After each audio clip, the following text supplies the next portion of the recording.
हमारा टॉपिक है समांतर प्लेट संधारित्र की धारिता जब उनके मध्य आंशिक रूप से कोई परावर्तित माध्यम रखा हो। आंशिक रूप मतलब कि पूरी तरीके से वो पूरे भाग में क्या हो, परावर्तित माध्यम न रखा हो, कुछ भाग खाली हो। ठीक है, तो इसके पहले हमने पहले वाले लेक्चर में क्या होता था, समांतर प्लेट संधारित्र की धारिता को निकाला था।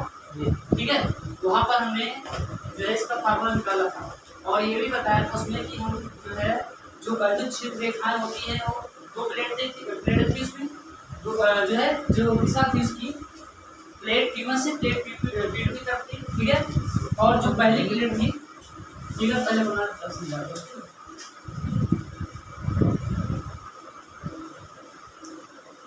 समांतर प्लेट संधारित्र क्या होता है, इसमें क्या होता है, दो समांतर प्लेटें होती हैं। ठीक है, दो प्लेटें होती हैं जो कि क्या होती है, समांतर होती हैं इस तरीके से।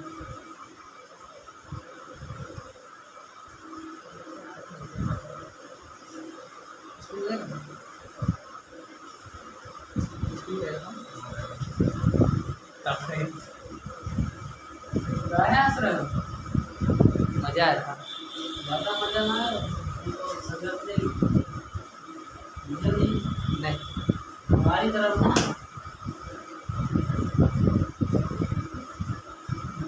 ठीक है, तो ये इसमें समांतर प्लेट संधारित्र में क्या होता है, दो प्लेटें होती हैं। पहली प्लेट को हमने क्या होता था, विद्युत स्रोत से जोड़ा जाता है इस तरीके से, और दूसरी प्लेट क्या होता है, पृथ्वी से संपर्कित होता है, यानी इस तरीके से पढ़ लेते। ठीक है, ये क्या है, विद्युत स्रोत से जुड़ा गया है।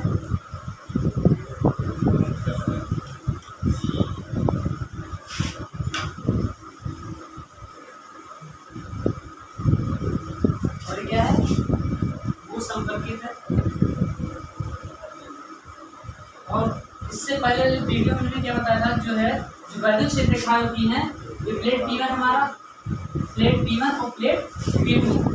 और इसमें हमने क्या कहा था, इस पर पॉजिटिव आवेश अगर देते हैं तो दूसरी वाली प्लेट पर क्या होता है, प्रेरण के कारण निगेटिव आवेश हो जाता है। ठीक है, यहाँ पर निगेटिव आवेश हो जाएगा इस तरीके से। लेकिन इसमें क्या होगा, अब यहाँ पर हम वैद्युत क्षेत्र रेखाओं की दर्शा नहीं रहे हैं, क्योंकि हम इससे पहले बता चुके हैं कि प्लेट P1 से प्लेट P2 की वो दिशा होती है और इसके अंदर हर जगह पर वैद्युत क्षेत्र क्या होता है, एक समान होता है। इससे पहले वाले जो वीडियो था उसमें बताया था। ठीक है, अब जो है इस पर प्लस आवेश होता है, इस पर माइनस होता है, तो इसका जो प्लेट P2 का बाहरी सिरा है इस पर क्या होता है, पॉजिटिव आवेश हो जाता है। लेकिन ये पॉजिटिव आवेश क्या होता है, ये जो दूसरी प्लेट है पृथ्वी से जुड़ी होने के कारण इससे जो इलेक्ट्रॉन निकलेंगे इसको क्या कर देंगे, निरावेशित कर देंगे, यानी निरस्त कर देंगे। तो यहाँ पर जो है ये जो प्लेट P2 है इसका बाहरी सिरा क्या हो जाएगा, निरावेशित हो जाएगा। क्या हो जाएगा, निरावेशित हो जाएगा। अब एक चीज और कि हम इसके बीच में क्या कर रहे हैं, कोई टी मोटाई का परावैद्युत माध्यम रख रहे हैं। ठीक है, स्मॉल टी मोटाई का कोई परावैद्युत माध्यम ले रहे हैं इस बीच में, और इसी की वजह से हमको क्या करना है, जो है धारिता को ज्ञात करना है, धारिता का फार्मूला में निकालना है।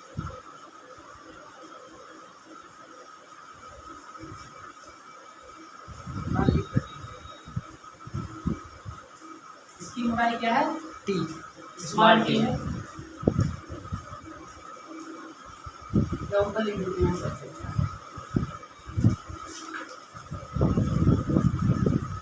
मोटाई क्या है, स्मॉल टी। ठीक है, और प्लेटों के बीच की दूरी क्या है, मानते हैं स्मॉल डी है। प्लेटों के बीच की दूरी स्मॉल डी। अब ये जो गैपिंग है ना, इस गैपिंग की दूरी क्या होगी, डी माइनस, यानी यहाँ पर कोई परावैद्युत माध्यम तो होगा नहीं, खाली होगा ना, यानी वायु होगा या निर्वात होगा। ठीक, तो इसकी दूरी क्या निकलेगी, ये डी है, ये टी है। अगर इसमें डी में से टी माइनस कर दें तो ये जो गैपिंग है इस यहाँ पर इसकी दूरी मिल जाएगी हमें। ठीक, अब एक चीज और, जो हमने परावैद्युत माध्यम रखा है, अगर इस पर क्या करते हैं, वैद्युत क्षेत्र स्थापित करते हैं, क्या करते हैं, आवेश देते हैं। इसको हम क्या करते हैं, जब आवेश देते हैं तो इसके जो अणु होते हैं, मान लीजिए अणु है इसका, इस तरीके से इसमें अणु होंगे ना, इस तरीके से अणु होंगे, तो इसके अणु जो होंगे प्लस माइनस के केंद्रों में टूट जाएंगे। इसका जो केंद्र होगा प्लस माइनस में टूट जाएगा। इसमें टूट जाएगा, प्लस माइनस टूट जाएगा, यानी कि और एक चीज, जो इसकी दिशा होगी इधर वाली माइनस की हो जाएगी, उधर वाली प्लस की हो जाएगी। यानी जो प्लेट P1 है इसका पॉजिटिव है, इसके तरफ ये वाला इसका जो सिरा होगा परावैद्युत, जो हमारा परावैद्युत माध्यम उसका जो अणु है उसमें जो आवेश टूट रहा है उसका जो केंद्र प्लस और माइनस में टूट रहा है, इसका वाला इधर वाला सिरा निगेटिव हो जाएगा क्योंकि इधर वाला पॉजिटिव है, इधर वाला प्लस हो जाएगा। ऐसे इधर ये वाला प्लस हो जाएगा, ये वाला माइनस हो जाएगा। ठीक है, इसी तरीके से इसमें होता चला जाएगा।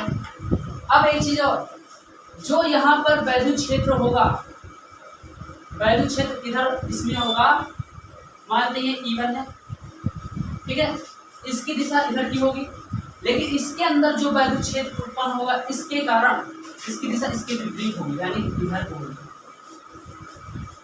मान लो E2, इसके बाहर वैद्युत क्षेत्र E1 हो जाएगा, लेकिन इसके अंदर जो परावैद्युत माध्यम इसके अंदर वैद्युत क्षेत्र इसके विपरीत उत्पन्न होगा।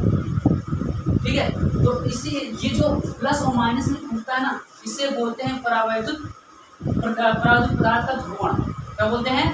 परावैद्युत पदार्थ का ध्रुवण। यानी कि जब हम क्या करते हैं, आवेश देते हैं संधारित्र को, जो तो उसके अंदर जो हमारा परावैद्युत माध्यम होता है उसके जो अणु होते हैं प्लस और माइनस में क्या होते हैं, टूट जाते हैं। यानी कि जो उसके अणु के केंद्र होते हैं प्लस माइनस में टूट जाते हैं, और अणु का इस प्रकार टूटना क्या कहलाता है, परावैद्युत पदार्थ का ध्रुवण कहलाता है। और जो इसका प्लेट P1 इसका जो पॉजिटिव आवेश है, इसका जो ये वाला है इधर माइनस का हो जाएगा और उधर वाला प्लस का हो जाएगा। तो अगर हम इस खाली स्थान की दूरी निकालें तो क्या निकलेगा, इस खाली स्थान की दूरी क्या निकल जाएगी, D माइनस T। क्या निकल जाएगा, ठीक है, D माइनस टी, और D माइनस टी इधर भी होगा, D माइनस टी क्या होगा, इधर भी होगा D माइनस टी। यानी कि खाली स्थान में यहाँ पर वायु है, वायु। तो अब इसका डेरिवेशन हमें करना है। ठीक है, ये परावैद्युत माध्यम इस तरीके से हमारा है, इसको इस तरीके से दिखा दे रहे हैं।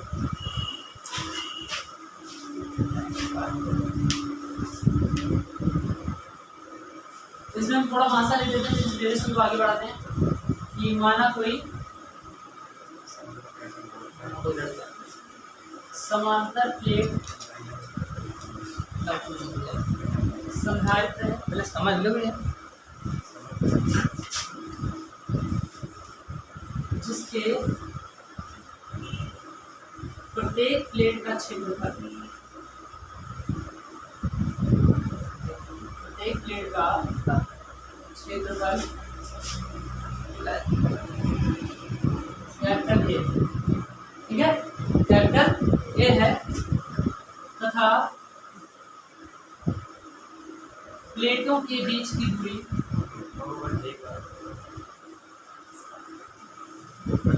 Small D. ठीक है, अभी यहाँ पर प्लस उसमें हमने पहले इससे पहले क्या प्लस सिग्मा माइनस सीमा किया था ना। सीमा क्या है, पृष्ठीय आवेश घनत्व है, एकांक क्षेत्र पर प्रवाहित होने वाला आवेश। तो ये पॉजिटिव आवेश तो प्लस हो जाएगा, नेगेटिव आवेश तो माइनस हो जाएगा। तो प्लेटों की बीच दूरी क्या है, स्मॉल डी है। माना समांतर प्लेट संधारित्र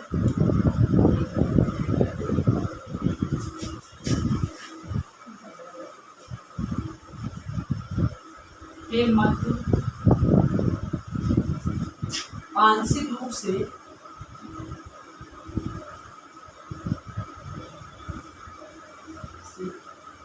कोई स्मॉल टी मोटाई का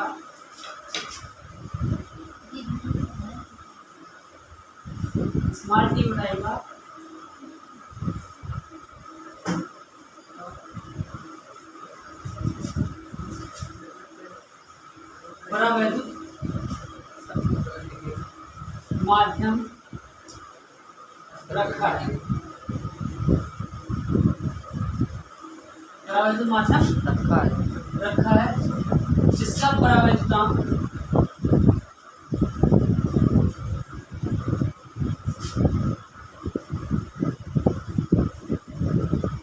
क्या है, कैपिटल के, इसका परावर्तन कैपिटल के है। संधारित्र की पहली प्लेट कौन है? P1 ना जी। तो हमें P1 नहीं लिखना, पहली प्लेट को विद्युत स्रोत से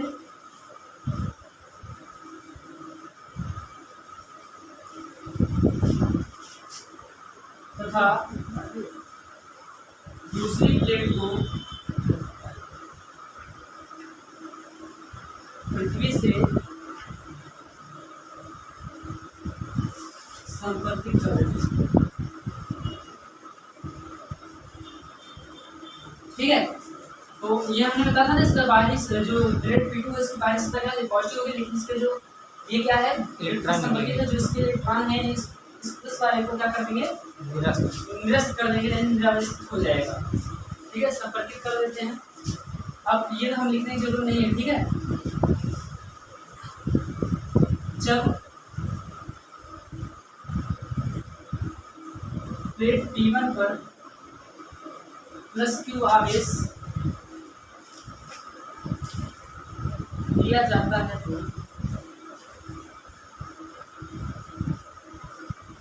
प्लेट P2 पर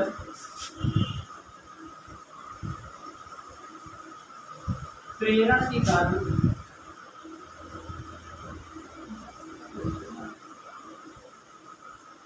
-Q आवेश उत्पन्न हो जाता है। ठीक है, अब यहाँ पर हम क्या करेंगे? खाली स्थान की दूरी निकालेंगे और परावैद्युत माध्यम की दूरी निकालेंगे। तो खाली स्थान की दूरी यानी कि हवा स्थान की दूरी निकालेंगे तो क्या निकल के आएगा? D - T। और परावैद्युत माध्यम में दूरी, परावैद्युत माध्यम में दूरी क्या हो जाएगा? परावैद्युत माध्यम में मोटाई कितनी? वही दूरी हो जाएगी, तो क्या हो जाएगा? स्मॉल d हो जाएगा। ठीक है, अब यहाँ पर हम क्या करेंगे? जो खाली स्थान है इसमें वैद्युत क्षेत्र निकालेंगे और परावैद्युत माध्यम में वैद्युत क्षेत्र निकालेंगे। उसके बाद हम विभव निकालेंगे, विभव निकाल के हम धारिता निकालेंगे। ठीक है, तो यहाँ पर हम लिख रहे हैं कि जो है खाली स्थान में उत्पन्न वैद्युत क्षेत्र, अब खाली स्थान वैद्युत क्षेत्र यानी कि कोई परावैद्युत माध्यम नहीं। कल हमने बताया था कि अगर कोई आवेशित समतल चालक है तो उसके जो है निकट वैद्युत क्षेत्र कितना क्या होता है? सिग्मा अपान ε0 आया था ना, सिग्मा अपान ε0 आया था, मतलब कि वहां पर सिग्मा अपान 2 ε0 आया था ना। तो हमने उसमें क्या बिंदु P लिया था और E1 E2 दिखाया था, तो वहां पर हमने परिणामी वैद्युत क्षेत्र निकाला तो क्या निकल के आया था? सिग्मा अपान ε0 आया था ना। तो यहाँ पर क्या हो जाएगा? इसको हम E1 लिख रहे हैं सिग्मा अपान ε0 और सिग्मा क्या है? पृष्ठीय आवेश घनत्व है। तो हम यहाँ पर सिग्मा का वैल्यू रखेंगे क्या? Q upon A। तो ये वैल्यू रखेंगे तो E1 बराबर क्या आ जाएगा? इसकी आप रखो तो Q अपान A ε0 आ जाएगा, Q अपान A ε0। ठीक है, ये खाली स्थान में है जी, कहाँ पर? ये जो गैपिंग है ना इसमें वैद्युत क्षेत्र है। ठीक, अब परावैद्युत माध्यम में वैद्युत क्षेत्र निकालेंगे। परावैद्युत माध्यम में वैद्युत क्षेत्र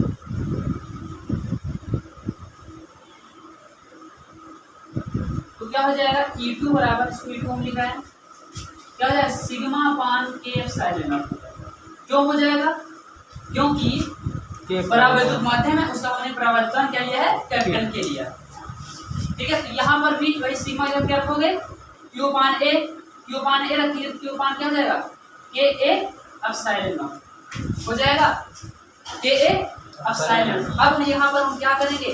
ये वैद्युत क्षेत्र निकला है ना E1 E2, अब हमको पता फार्मूला क्या होता है, E बराबर बी अपान डी होता है, E बराबर बी अपान डी।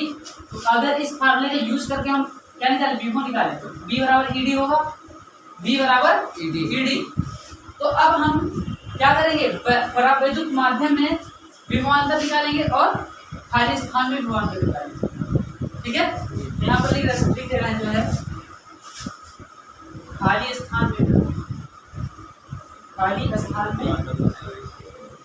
विभव क्या हो जाएगा, इसको V1 से लिख रहे हैं जी, खाली स्थान की बात हो रही है E1। अब क्या होता है, वैद्युत क्षेत्र गुणे दूरी, वैद्युत क्षेत्र गुणे दूरी। अब खाली स्थान की दूरी कितनी है, d माइनस टी है जी, खाली स्थान की दूरी d माइनस टी है, और खाली स्थान पर क्षेत्र क्या निकला है E1 बराबर q upon a epsilon not. तो E1 क्या हो जाएगा, E1 d माइनस टी हो जाएगा, E1 d माइनस टी हो जाएगा। तो V1 बराबर क्या हो जाएगा, E1 को वैल्यू यहाँ रखो, V1 बराबर E1 को वैल्यू कितना हमारा q upon a epsilon not, q upon a epsilon not, और क्या हो जाएगा d माइनस टी। ठीक है, d माइनस टी। अब ये तो V1 निकल गया, कहाँ पर निकला है वैद्युत क्षेत्र, वैद्युत विभव ये कहाँ पर निकला है, खाली स्थान में वैद्युत विभव निकला है, खाली स्थान में वैद्युत विभव निकला है। अब परावैद्युत माध्यम में वैद्युत विभव निकालेंगे, परावैद्युत माध्यम में वैद्युत विभव क्या हो जाएगा, V2 बराबर E2T। E2T क्यों हो रहा है, क्योंकि जो परावैद्युत माध्यम उसकी मोटाई कितनी है T, तो वैद्युत क्षेत्र गुणे दूरी, तो मोटाई जब क्या और दूरी जब क्या हो जाएगा, मोटाई हो जाएगा, तो E2T हो जाएगा। अब वैल्यू रखो, तो परावैद्युत माध्यम में वैद्युत क्षेत्र क्या निकला है, Q upon a K epsilon not, Q upon E2 जब रख दो Q upon K A epsilon not और क्या इनटू T। अब ये हमारा क्या निकला है, वैद्युत विभव V1 और V2 निकला है। अब परिणामी वैद्युत विभव निकालेंगे, तो परिणामी वैद्युत विभव, तो परिणामी वैद्युत विभव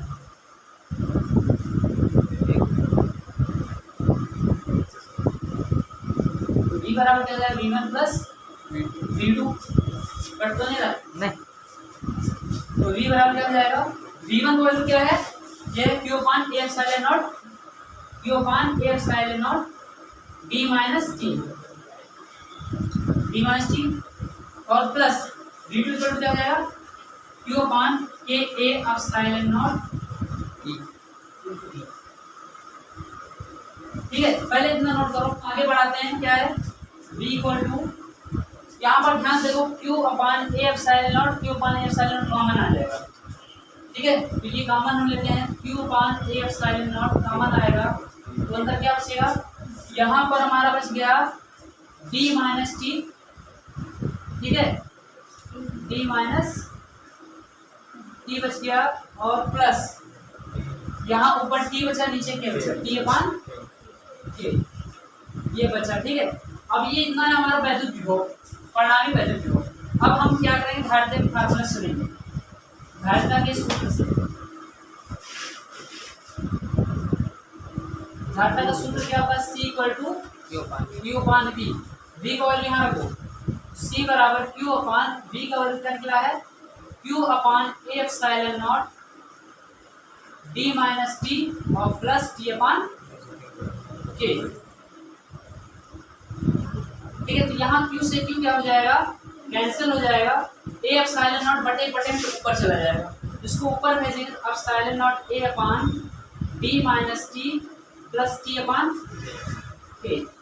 ये हो गया समांतर प्लेट संधारित्र की धारिता जब उनके बीच क्या हो, आंशिक रूप से कोई परावैद्युत माध्यम रखा हो। अब इसमें कंडीशन है, पहला कंडीशन लेते हैं हम, पहला कंडीशन क्या लेते हैं कि यदि पूरे भाग में समांतर प्लेट संधारित्र पूरे भाग में परावैद्युत माध्यम, ठीक है, क्या हो, यदि समांतर प्लेट संधारित्र के पूरे भाग में क्या हो, अब आंशिक नहीं, परावैद्युत माध्यम रखा हो। अब पूरे भाग परावैद्युत माध्यम का मतलब क्या, जो T है वो T के बराबर होगा। पूरे भाग ये जो गैपिंग ये भी नहीं है, T बराबर T। अब इसमें रखो तो C इक्वल टू क्या हो जाएगा, अब साइलेंट नॉट A अपान, यहाँ पर T बराबर D है ना, तो T की जगह पर भी D रखो तो D माइनस D हो जाएगा, प्लस T बराबर D, यानी T की जगह पर रखो D रख दो, बटे में क्या हो जाएगा, क्या हो जाएगा, D में से D गया 0 हो जाएगा, क्या हो जाएगा, अब epsilon naught A upon D upon K, D अपान क्या होगा, अब क्या ये बटे बटे में है, तो ये क्या होगा, K ऊपर चला जाएगा, K अब epsilon naught A upon D। अब ध्यान करो कि जो है हमने पहले जो इससे पहले लेक्चर में बताया था कि परावैद्युत माध्यम में समांतर प्लेट संधारित्र धारिता को निकाला, क्या निकल गया था, K अब epsilon naught A upon D, ये फार्मूला हमने निकाला था, ठीक है, ये बन गया ना, इसको हटा देना, ठीक है।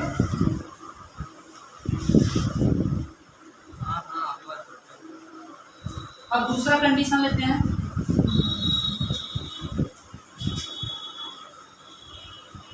कंडीशन सेकंड कि जो है कि क्या हो जाए कि कोई परावैद्युत माध्यम हो नहीं हो, ठीक है, यदि कोई भी परावैद्युत माध्यम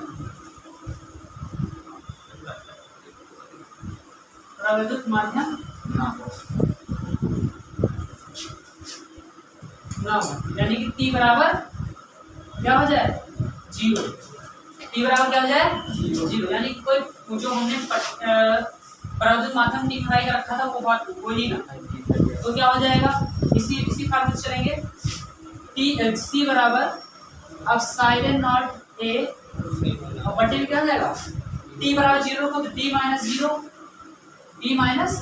0 और प्लस T अपान के, यानी 0 बटा K, तो क्या फार्मूला आया निकल के, C इक्वल टू अब साइलेंट नॉट A और ये D बच जाएगा, तो 0 हो जाएगा, ये फार्मूला आ जाएगा C इक्वल टू अब साइलेंट नॉट A बाय, ये क्या हो गया, फिर बात हो गया, इसको यहाँ पर हमने C नॉट से लिखा था, तो लिख सकते हैं C नॉट से अब epsilon naught A by D, यहाँ पर यानी कोई परावैद्युत माध्यम ना हो, T बराबर 0 हो जाएगा। अब कंडीशन थर्ड कि यदि कोई चालकीय पट्टी, यदि कोई चालकीय पट्टी, यानी कि जो परावैद्युत माध्यम है वो क्या है, चालकीय हो, ठीक है, चालकीय पट्टी, यानी कि जो परावैद्युत माध्यम रखा हो चालकीय पट्टी, तो उसके लिए जो होता है K का वैल्यू परावैद्युतांक और इनफिनिट होता है, चालकीय पट्टी के लिए K का वैल्यू क्या होता है, इनफिनिट होता है। यहाँ पर कोई फार्मूले में C बराबर क्या हो जाएगा, अब साइलेंट नॉट A और बटे में क्या हो जाएगा, T माइनस T और क्या हो जाएगा, T अपान इनफिनिट, T अपान क्या हो जाएगा इनफिनिट, तो वैसे भी समाप्त हो जाएगा, तो बचेगा क्या, C इक्वल टू अब epsilon naught A D minus T, ये फार्मूला है। अब कंडीशन 4 ले लेते हैं, कंडीशन 4 क्या कि जो पट्टियां हो अलग अलग मोटाई की, यदि अलग अलग मोटाई की कई पट्टियां, ठीक है, यदि अलग अलग, यानी जो परावैद्युत माध्यम है अलग अलग मोटाई, यदि अलग अलग मोटाई की